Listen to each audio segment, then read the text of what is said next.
Her boi Eirik Reie inne Brøtteløy. Her ganger hemra vitja skuiming om nattartøy. Og her litja vid og drea og heva da tingsta strøy. Hikk her en kåper av vaia under han huset stakk.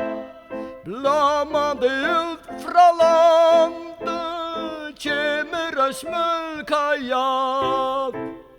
Det var vel fire kåpen at han så knapplega sakk. Inne i kam og Louise og med kava fjøt. Det opp mot det loftet, riven og bitene. Her det Grønlands vatrar, her det Grønlands trø.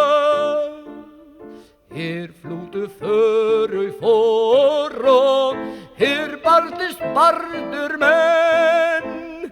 Her våre grønnar bygder, her det tofteren.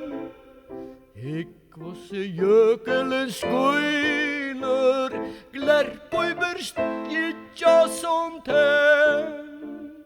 Lengte til førjara færa, lengtere vi færja fra. Ta og tårer ganger, økest var heimlands tra. Nu kom kåperen undan, her og kajakken lå.